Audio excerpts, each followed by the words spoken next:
Estuvimos dando un vistazo general a los capítulos del 1 al 3 a la carta de Pablo a los Efesios, donde se presenta a la iglesia como una comunidad sobrenatural que desafía toda explicación sociológica, toda explicación demográfica, formada por Dios con el propósito de mostrar su gloria, la gloria de su sabiduría y el poder del Evangelio.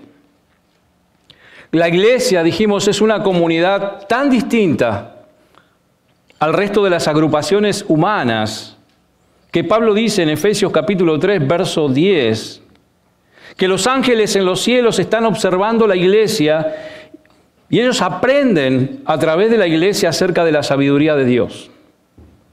Somos unidos a Cristo por medio de la fe y de ese modo venimos a ser uno con todos los que están igualmente unidos a Él. Y por eso decíamos la semana pasada que los creyentes no tenemos que hacer absolutamente nada para producir esa unidad dentro de la iglesia. ¿Sí recuerdan, hermanos? Nosotros no tenemos que hacer absolutamente nada para producir esa unidad en medio de la iglesia, porque eso es algo que ya Dios llevó a cabo a través de su muerte, la resurrección y la ascensión de nuestro Señor Jesucristo. Como dice Pablo en el capítulo 2 de la carta a los Efesios, Dios ha creado en Cristo un nuevo pueblo, una nueva familia, un nuevo templo espiritual. Eso es un hecho. Es algo que ya sucedió, algo que nadie puede cambiar. Pero a partir del capítulo 4 de la carta de Pablo a los Efesios, el apóstol Pablo nos muestra que esa unidad, que ya es un hecho, sorprendentemente al mismo tiempo es una meta. Una meta que todos los creyentes debemos perseguir diariamente de manera intencional. Y alguien se puede preguntar, ¿cómo es eso? Si la iglesia es una, ¿cómo es eso de que nosotros debemos al mismo tiempo perseguir esta unidad como una meta? Bueno, hermanos, eso es lo mismo que ocurre en el matrimonio. A través del vínculo matrimonial, un hombre y una mujer vienen a ser una sola carne.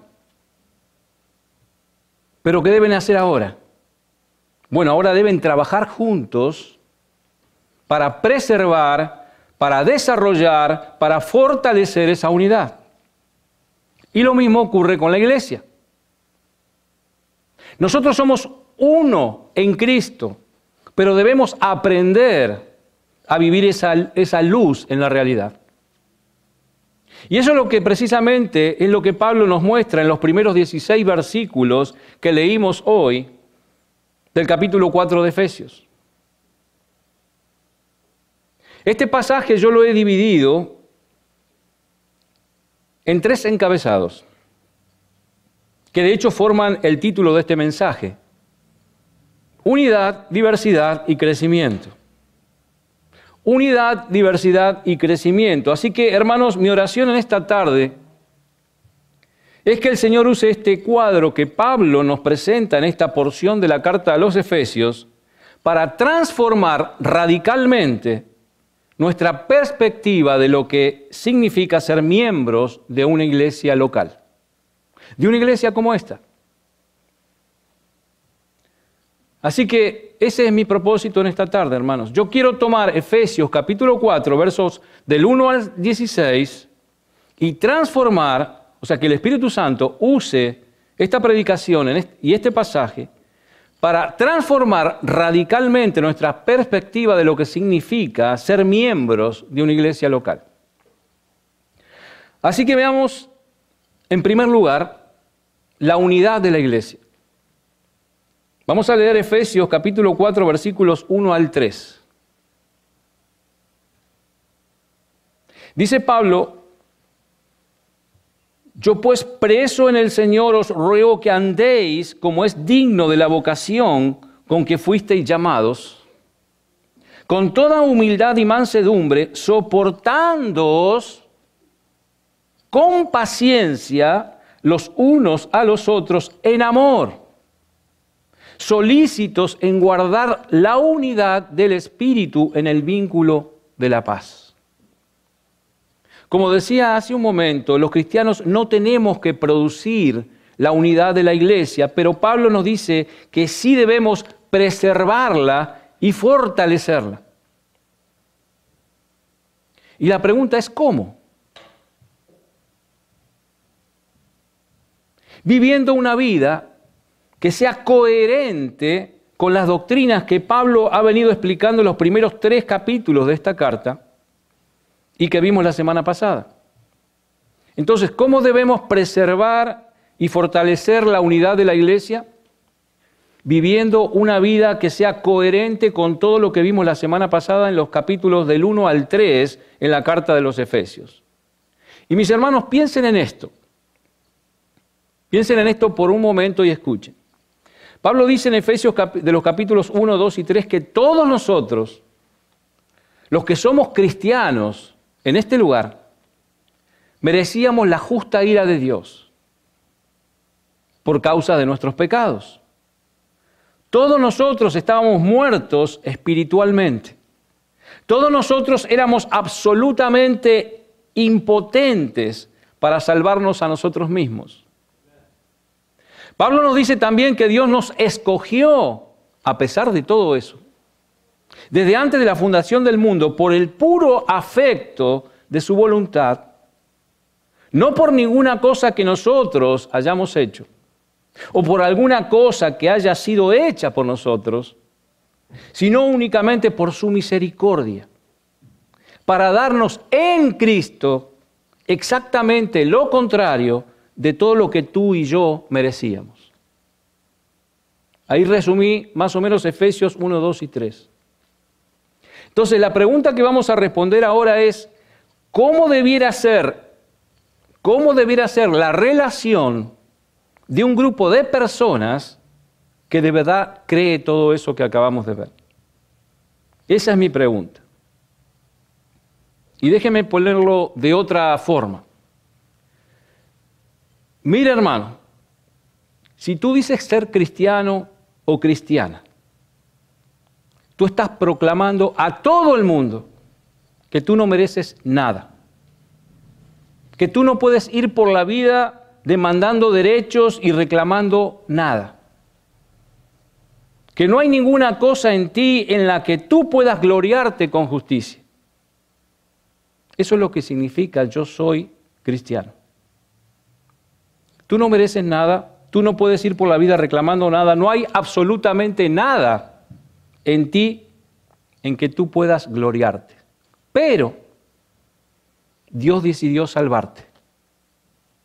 ¿Por qué? Porque Él decidió salvarte. Muy profundo eso, ¿verdad? Dios decidió salvarte porque Él decidió salvarte. Porque Él te amó con un amor absolutamente incomprensible desde antes de la fundación del mundo. Pablo en Romanos capítulo 9, versículos 15, cita a Dios diciendo, ¿tendré misericordia de quién? Del que yo tenga misericordia. Y me compadeceré del que yo me compadezca. Y en esta misma carta de los Efesios, Pablo dice en Efesios capítulo 2, versos 8 y 9, que la salvación es un regalo que Dios nos da de pura gracia. Y añade, no por obras, ¿para qué? Para que nadie se gloríe. No puede haber jactancia en nuestra salvación. ¿Por qué? Porque es Dios el que salva de principio a fin. Todo es por obra de Él, de principio a fin. Y yo te pregunto de nuevo, ¿cómo debiera ser la relación de un grupo de personas que cree todo eso, si tú verdaderamente lo crees? ¿Cómo debería ser nuestra relación? Bueno, hermanos, en teoría, no debería ser difícil. No debería ser para nada difícil para nosotros preservar la unidad del Espíritu en el vínculo de la paz. En teoría, como dice Pablo en Efesios 4, porque sabemos que no tenemos nada que proteger, porque ya hay unión por Dios. El problemita, mis hermanos, es que el pecado todavía mora en nosotros. Y esto nos lleva a ser incoherentes con lo que decimos creer. Decimos creer una cosa, pero a veces hacemos otra. Miren, hermanos, si nosotros pudiéramos rastrear todos los problemas y conflictos que surgen en la iglesia, y no digo que ahora haya conflictos, pero los puede haber, y por si acaso, hermanos, no sé si te habías enterado, en las iglesias surgen problemas y surgen conflictos.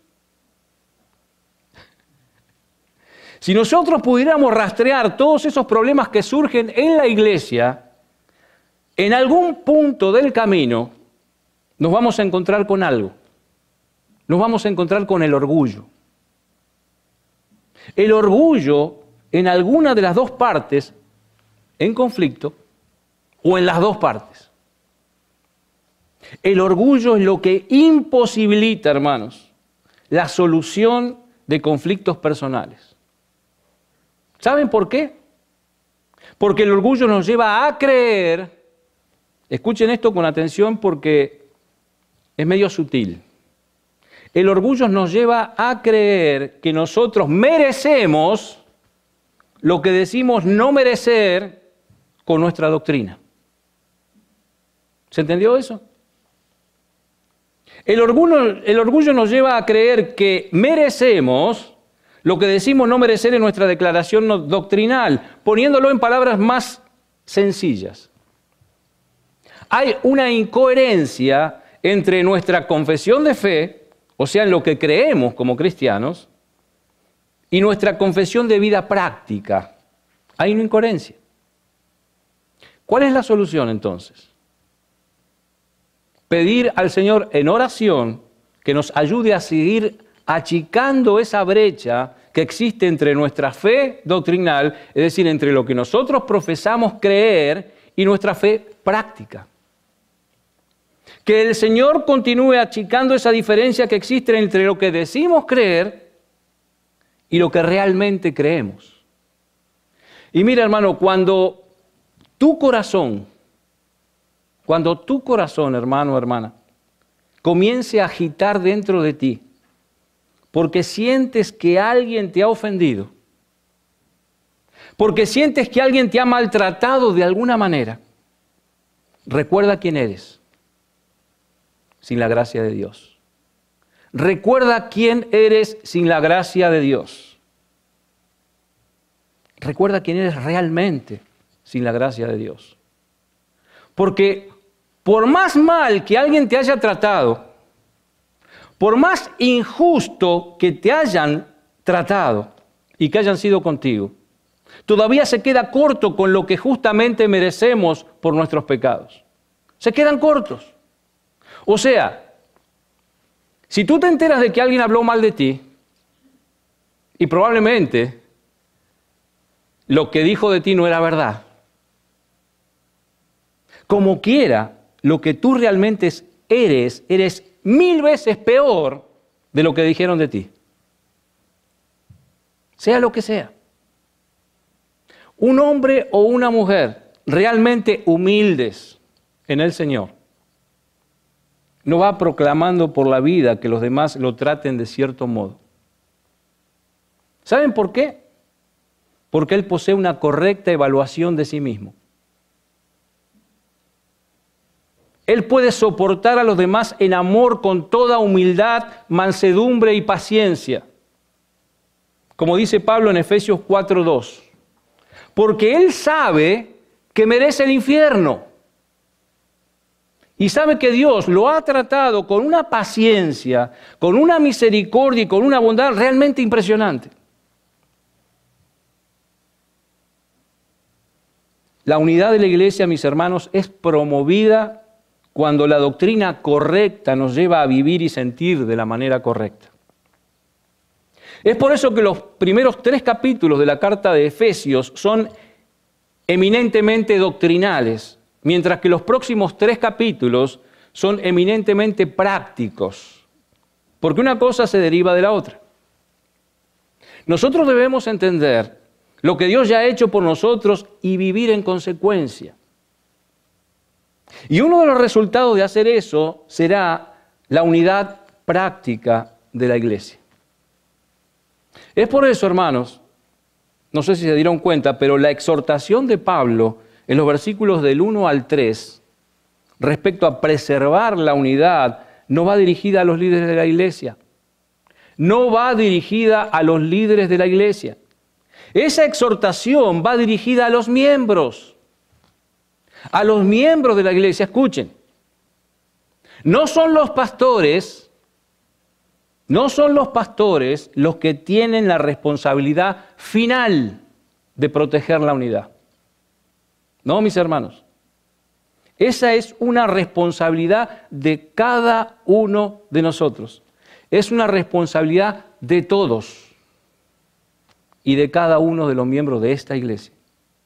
Pablo te está diciendo a ti, si eres miembro de la primera iglesia bautista de Rocklin, que tú tienes que esforzarte en proteger, en desarrollar y en afianzar la unidad del Espíritu en el vínculo de la paz, con toda humildad, con toda paciencia, mansedumbre, soportándolos los unos a los otros en amor. En amor, soportándonos. Nosotros somos un cuerpo, dice Pablo en los versículos 4 al 6 del capítulo 4. Unidos, ¿sí? No es un cuerpo desmembrado, descuartizado, no. Somos un cuerpo unido a otros por aquellas cosas que tenemos en común y que sobrepasan por mucho las diferencias que pudieran dividirnos.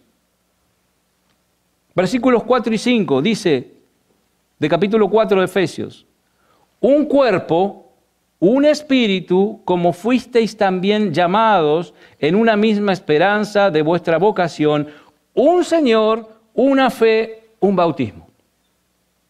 Hermanos, nosotros no pertenecemos a clanes enemigos. Nosotros fuimos bautizados en el cuerpo de Cristo y somos parte de la familia. Tenemos un solo Señor, una sola fe, un solo bautismo.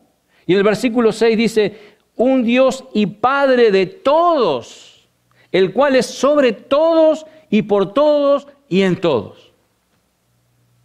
¿Sabes lo que significa en palabras más simples? Que si tú tienes al Padre y al Hijo, tienes a toda la familia. Si tú tienes al Padre y al Hijo, tienes a toda la familia. Es como lo que dicen cuando uno se casa, ¿no? Uno no se casa con la esposa, pero también se casa con la familia.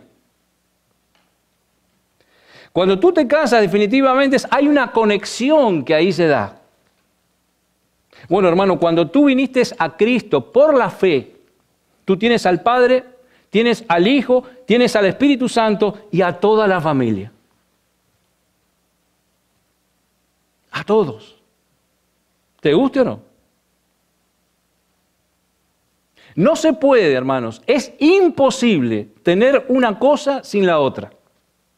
Nosotros somos un cuerpo, somos uno en Cristo. Mis hermanos, todas las distinciones humanas son temporales. Todas las distinciones que pudiera haber entre nosotros son temporales. En el cielo no será ni rico ni pobre. En el cielo nadie será blanco ni negro. En el cielo nadie será argentino, mexicano, colombiano, ni salvadoreño, ni norteamericano. Eso es algo temporal. Por lo tanto, esas diferencias no pueden separar a los verdaderos cristianos de este lado de la eternidad. No nos pueden separar. Pero esa no es toda la historia.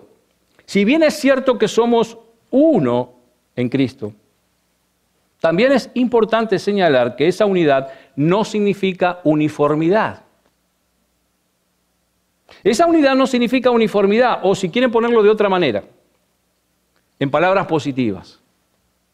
Pablo nos enseña en este pasaje que la unidad de los creyentes es perfectamente compatible con la diversidad que se da en cada uno de los creyentes.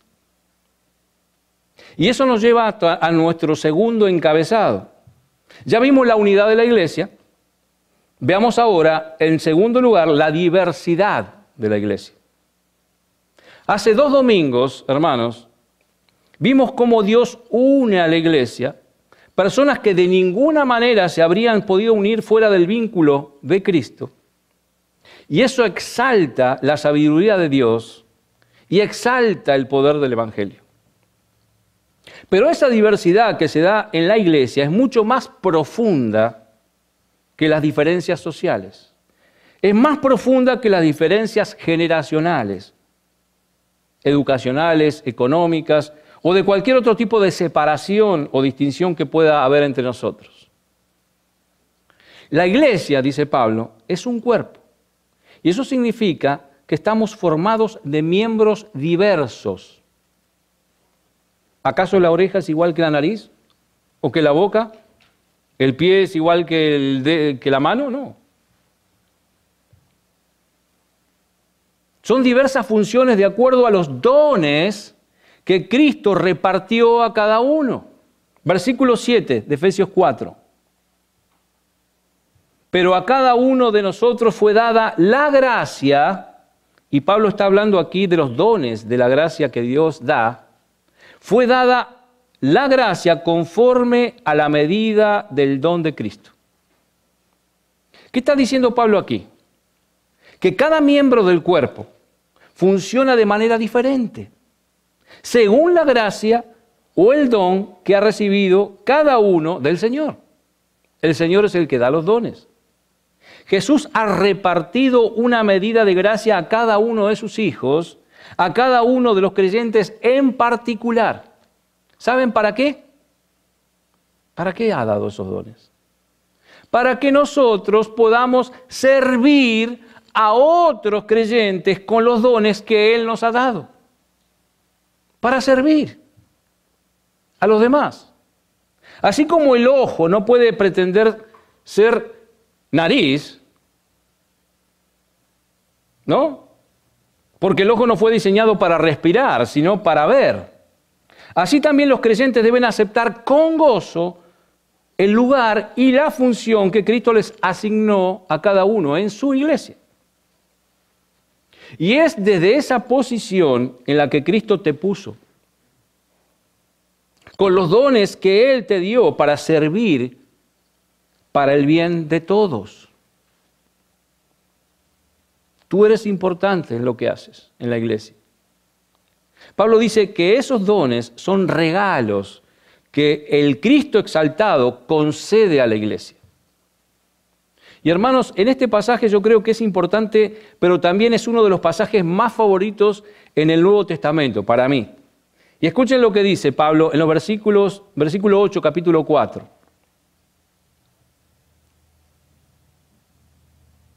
Por lo cual, dice, subiendo a lo alto, o sea, Cristo, llevó cautiva la cautividad y dio dones a los hombres. ¿Se acuerdan en la clase de esta mañana cuando el pastor William dijo, hombre significa todos, ¿no? Hombres y mujeres. ¿Qué es lo que Pablo está diciendo aquí? Pablo está citando aquí el Salmo 68, 18. Y en ese salmo se habla de la victoria de Jehová sobre sus enemigos. Ustedes recuerdan, o seguramente han visto en algunas películas, que cuando un pueblo vencía a otro, el capitán del ejército vencedor solía entrar a la ciudad en medio de una procesión triunfal y llevaba consigo detrás a todos sus enemigos que ya habían sido cautivos o que él había tomado cautivo, producto de su victoria. Y entonces el capitán victorioso repartía el botín entre los suyos. Bueno, hermanos, esa es la figura que Pablo está usando aquí, solo que en vez de hablar de Jehová, la que está aplicando es a Jesús. ¿Saben por qué? Porque Jesús es Dios. Porque Jesús es Jehová en el Antiguo Testamento. Pablo está aplicando esa figura a Jesús. Él es el guerrero victorioso que en la cruz del Calvario aplastó a sus enemigos. En la cruz del Calvario aplastó la debilidad, en debilidad, y muriendo todas las huestes del mal. Las aplastó. Jesús resucitó al tercer día. Él ascendió a los cielos, subió a lo alto, como dice en Pablo, no como un capitán derrotado. Él subió a lo alto como un glorioso Salvador que por medio de su muerte compró una gloriosa salvación para un sinnúmero de almas que antes eran cautivas ¿de quién? De Satanás. Pero ahora son cautivas de Él. Somos cautivos de Él. Subiendo a lo alto, Él libró a los cautivos y los hizo sus cautivos. Y de ellos tomó el botín y los repartió con los suyos. Ahora, ¿cuál era ese botín? Los dones que Él ha repartido para la edificación de su iglesia. Los enemigos de guerra, nosotros éramos los enemigos de guerra, todos, que antes éramos enemigos del Señor, fuimos transformados en siervos voluntarios y gozosos del Mesías. ¿Quién no es un siervo voluntario y gozoso de Él? ¿Oyeron eso? Nosotros los enemigos fuimos transformados en siervos voluntarios y gozosos del Mesías. Por eso es que en el Salmo 110, verso 3, dice, tu pueblo se te ofrecerá voluntariamente en el día de tu poder. Cristo no tiene mercenarios en su ejército. Todos nosotros le servimos porque queremos servirle, lo servimos con gozo, porque fuimos transformados en sus cautivos, fuimos transformados en sus siervos, que ahora le sirven a Él sirviendo a su pueblo. Cuando usted sirve a un hermano o una hermana, usted está sirviendo a Cristo. Cuando usted sirve en la iglesia, en el puesto en el don que el Señor le dio, usted está sirviéndolo a Cristo. Y Pablo menciona de esa manera particular a aquellos que tienen que ver con la enseñanza y la predicación de la palabra.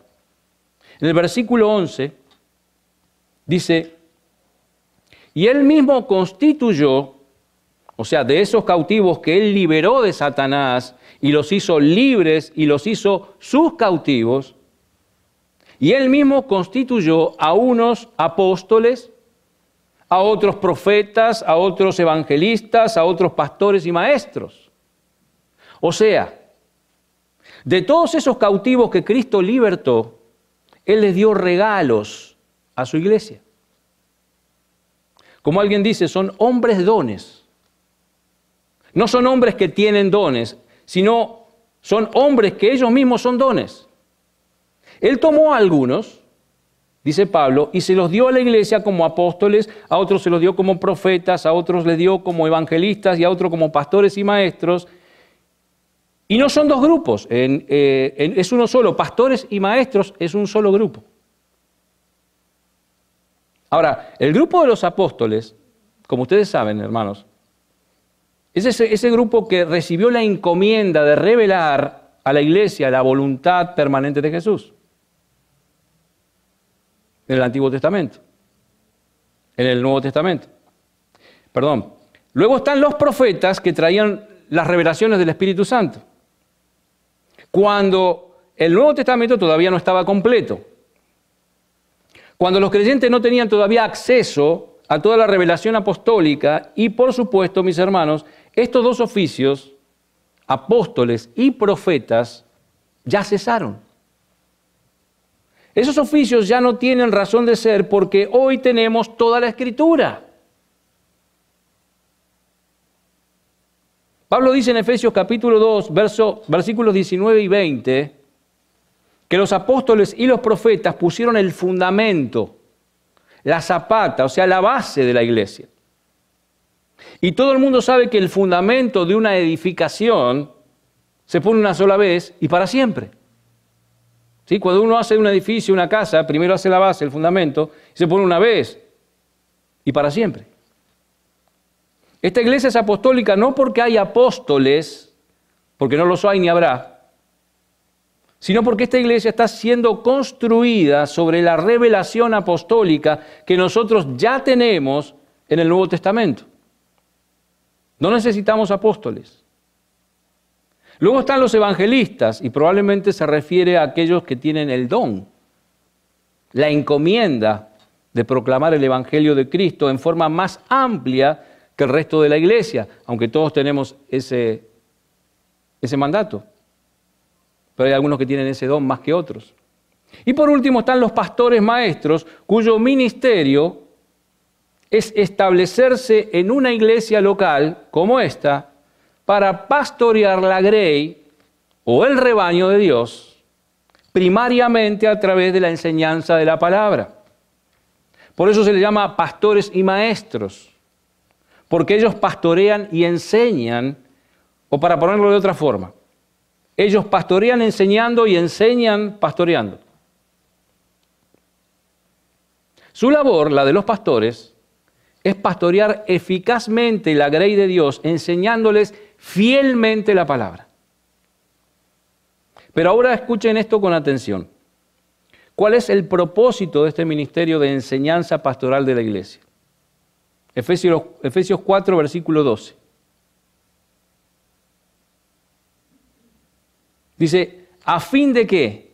De perfeccionar, en otras versiones dice capacitar a los santos para la obra del ministerio, para la edificación del cuerpo de Cristo.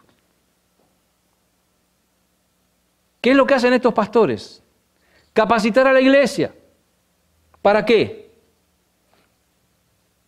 Para que la iglesia, no los pastores, la iglesia, no los pastores, hagan la obra del ministerio. Esa palabra capacitar puede ser también traducida como equipar. Es la misma palabra que aparece en Marcos capítulo 1, verso 19, donde dice que Jacobo y Juan estaban en la barca de su padre remendando las redes. Estaban remendando las redes. Ellos debían restaurar las redes que se agujereaban con la faena del día a día. ¿Para qué? ¿Para qué ellos remendaban las redes? Para que pudieran ser más eficaces en la labor de atrapar peces. Imagínense una red toda rota y los peces saliendo por el costado, ¿verdad? Remendando las redes para que puedan ser más eficaces en la labor de atrapar peces. Bueno, eso es precisamente lo que hacen los pastores. Nosotros estamos aquí remendando redes. Nosotros estamos aquí restaurando, enseñando a los creyentes la palabra de Dios que fue revelada a través de los apóstoles. ¿Para qué, mis hermanos? ¿Para qué sirve todo esto que hacemos? Para que los creyentes puedan ser más efectivos, estén más capacitados, sirviendo a los demás en la iglesia, conforme a los dones que el Señor repartió a cada uno. ¿Sí me doy a entender? ¿Ven ustedes cómo se completa el círculo en este texto? Pablo comienza diciendo que cada uno de nosotros posee ciertas capacidades dadas por Cristo para el bien de su pueblo. Y ahora nos dice que Cristo también ha provisto a su iglesia de oficiales, o sea, de pastores, maestros, que nos instruyen a través de la enseñanza de la palabra de Dios para que todos podamos hacer la obra del ministerio, conforme al don que cada uno ha recibido del Señor. Hermanos, Dios no diseñó la iglesia para que los pastores hagan todo el trabajo. No. Dios diseñó la iglesia para que los pastores equipen a los creyentes para que ellos hagan la obra del ministerio. Eso quiere decir, mi amado hermano, mi amada hermana, que si tú eres miembro de la primera iglesia bautista de Rockland, tú eres un ministro del Evangelio en un sentido diferente a los ministros que predican la palabra en este púlpito. Cuando la iglesia no funciona de acuerdo al diseño de Dios, el cuerpo no puede desarrollarse y menos crecer. Y ese es el tema que Pablo sigue tratando en los versículos del 13 al 16 de Efesios 4. Y eso nos lleva a nuestro tercer encabezado.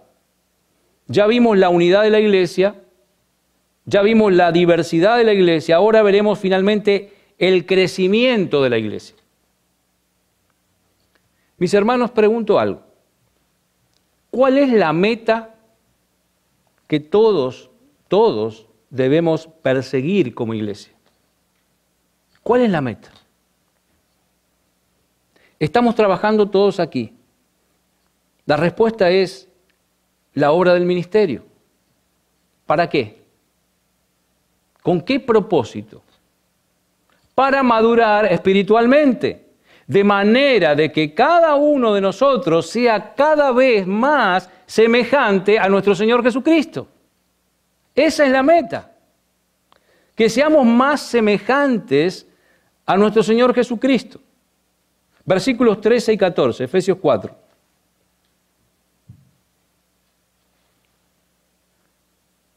Hasta que todos, no dice algunos, todos lleguemos a la unidad de la fe y del conocimiento del Hijo de Dios, a un varón perfecto, a la medida de la estatura de la plenitud de Cristo.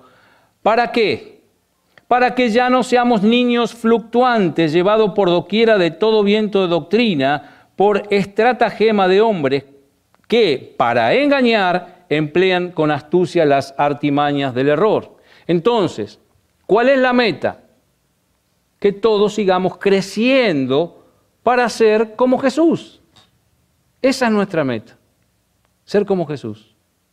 Y hermanos, en Romanos capítulo 8, verso 29, Pablo nos dice que los creyentes fuimos predestinados, escuchen, predestinados por Dios para ser hechos conforme a ¿qué? A la imagen de su Hijo. Para eso fuimos predestinados, para ser conformes a la imagen de su Hijo. En otras palabras, para que todos manifiesten las características de aquel que es la medida del hombre, aquel que es el hombre perfecto, nuestro bendito Señor y Salvador. Y ahora escuchen esto con cuidado, hermanos. La meta no es que llegamos a ser una iglesia con una gran cantidad X de miembros.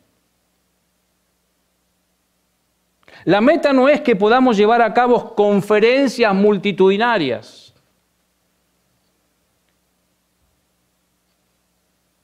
La meta no es que podamos tener una superestructura eclesiástica que mantenga a todo el mundo súper ocupado.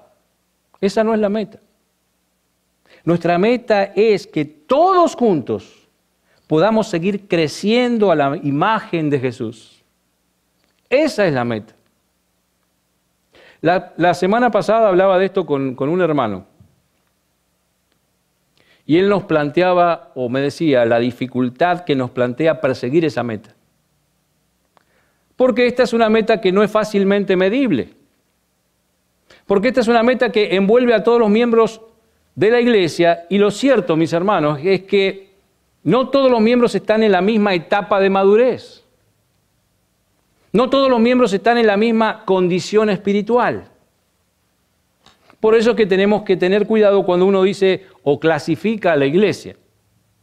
Esta es una iglesia legalista, esta es una iglesia liberal o es una iglesia inmadura. ¿Saben qué? Yo a todo eso le digo sí. Esta iglesia es legalista, sí, algún miembro es legalista. Esta iglesia es liberal, sí, hay también algunos. Esta iglesia es inmadura, sí, hay inmaduros y también hay maduros. Porque la iglesia está compuesta por individuos. Y nosotros cometemos un craso error cuando tomamos a una persona, a dos o a 10 personas y decimos esta iglesia es de tal forma, esta iglesia es de tal otra. Porque la palabra iglesia es demasiado amplia. Está compuesta de personas. Pero hermanos, la meta hacia la cual todos, como iglesia, debemos dirigirnos trabajando juntos para el crecimiento del cuerpo es ser iguales a Jesús. Esa es la meta. Versículo 15, Efesios 4.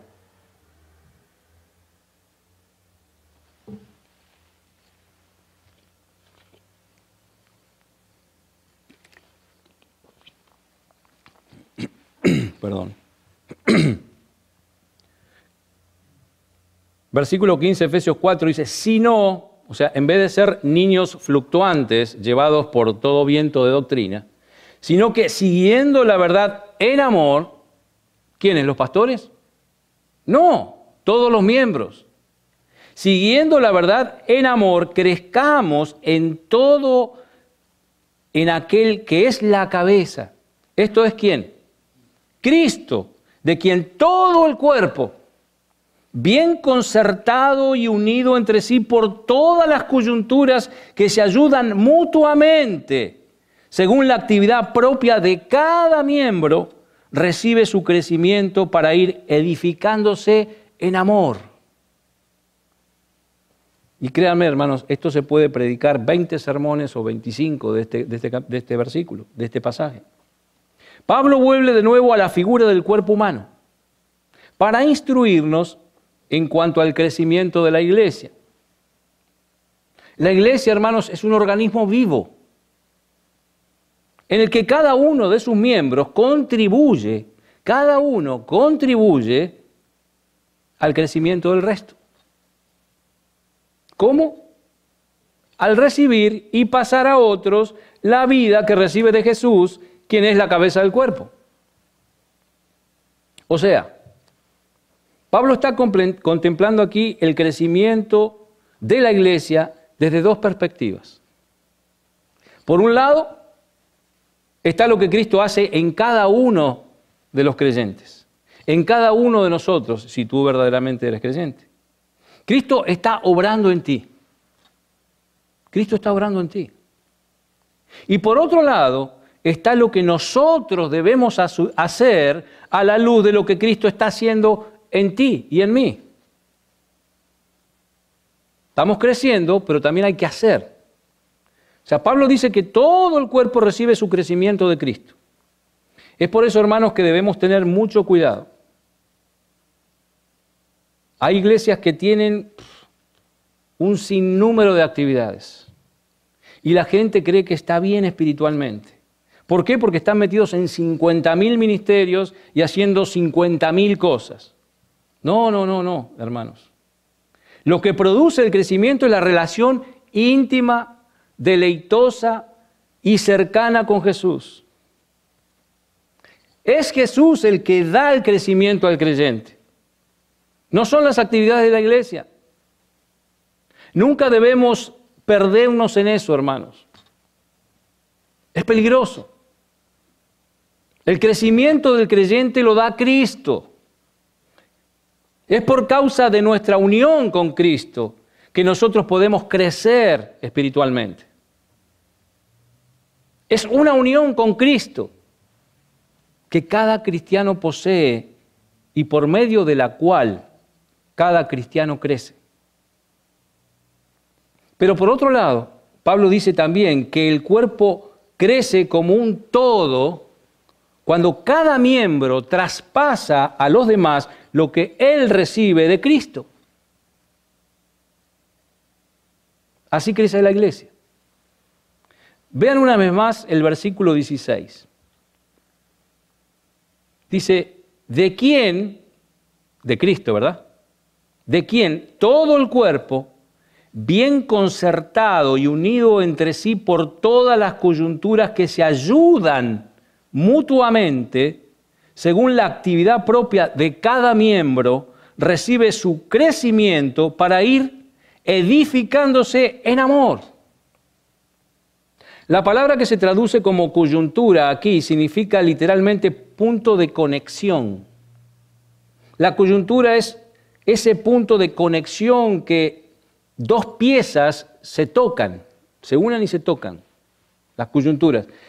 En este caso, la coyuntura funciona como un canal a través del cual la provisión que viene de Cristo como cabeza se traspasa a los demás miembros del cuerpo. Eso quiere decir que si tú estás aislado de la iglesia, escucha esto, si tú estás aislado de la iglesia, tú tienes problemas. Si tú no estás en conexión vital con los miembros de la iglesia, tú estás en problemas. Porque tú no estás recibiendo de nadie, ni estás dando a nadie. Cada miembro del cuerpo es colocado por Cristo en un lugar específico para realizar funciones específicas bajo el liderazgo de los pastores que ya Pablo mencionó en Efesios capítulo 4, verso 11. A través de esos pastores y maestros, Cristo provee el alimento de la palabra, equipando así a los creyentes para que estos funcionen en el lugar que Cristo los colocó conforme a los dones que Cristo les dio. En la medida en que cada miembro traspasa a los demás lo que recibe de Cristo según la actividad propia de cada miembro, entonces la iglesia crece y madura. Si un miembro, escuchen esto, si un miembro no está creciendo y no está madurando individualmente, si ese miembro se aísla de los demás, si no pone sus dones y sus capacidades al servicio del Señor, y si él desea hacer la labor que le corresponde a otro, él está afectando la salud y el crecimiento de todo el cuerpo. Es un cuerpo. Si a mí me duele el dedo del pie, lo voy a sentir en todo el cuerpo. Si me entra una basurita en el ojo, me daña. Si tengo dolor de oído, ni que hablar, todo el cuerpo se daña. De ahí que solo es posible que una iglesia avance hacia la madurez en un contexto de unidad y amor.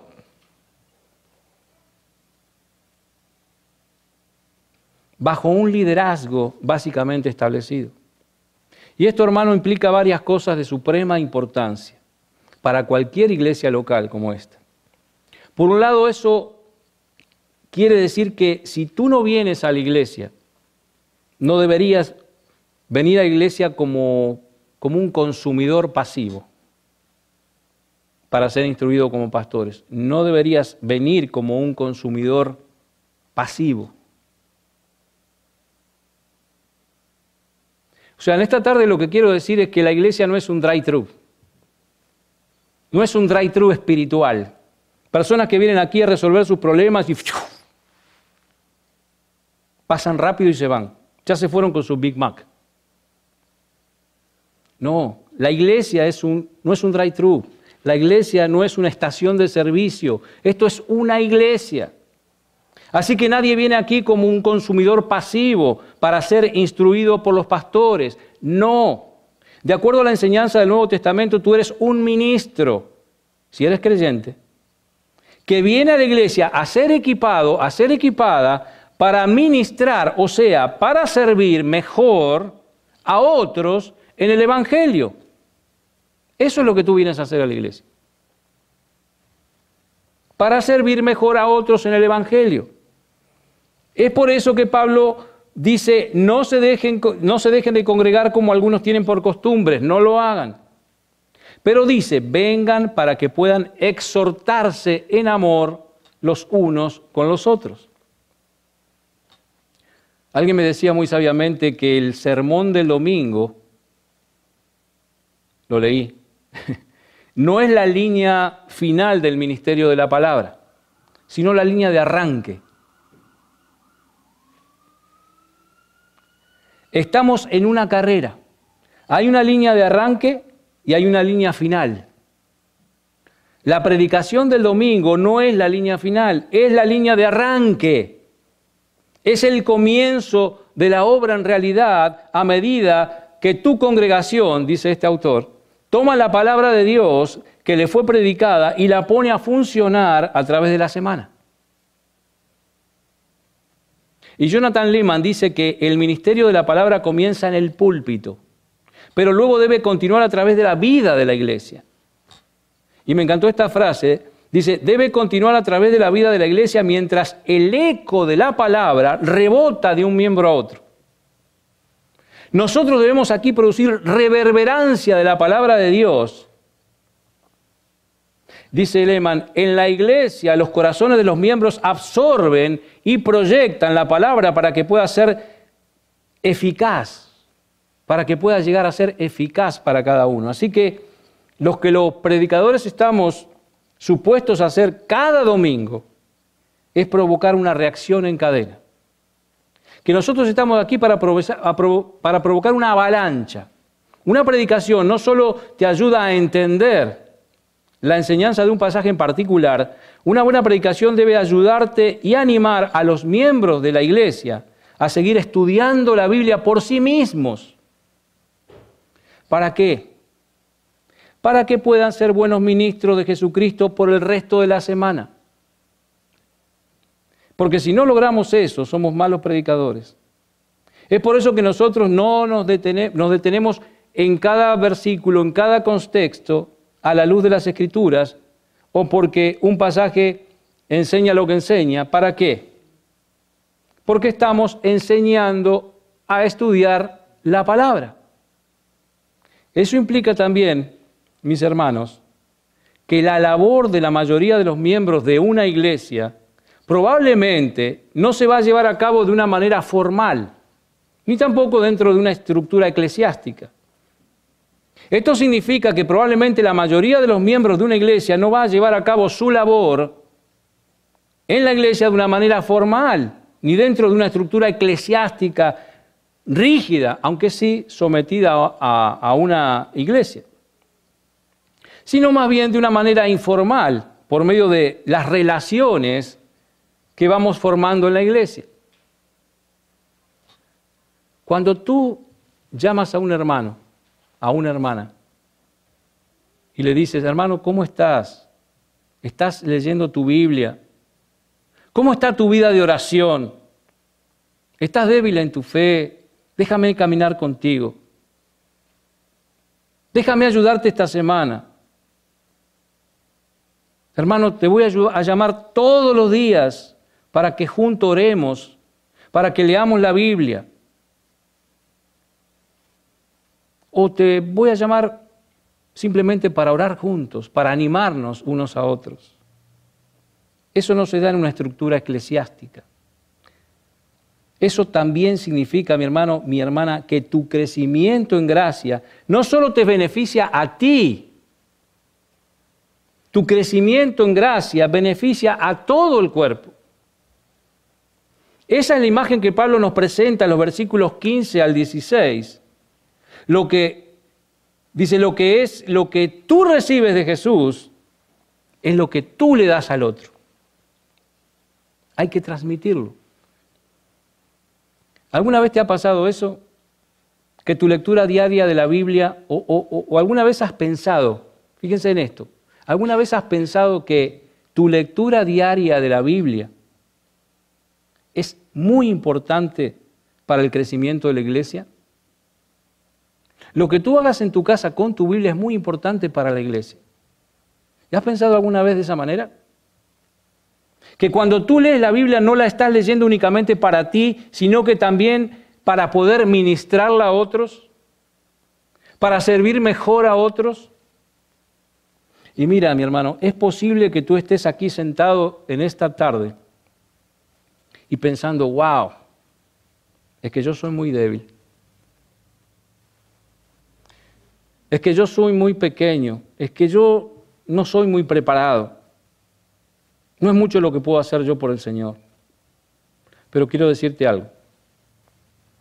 Si tú eres un verdadero cristiano, si eres miembro de esta iglesia, mi hermano, mi hermana, tú tienes que entender que Cristo desea beneficiar a este cuerpo por medio de ti. Cristo desea beneficiar a este cuerpo local de creyentes por medio de ti.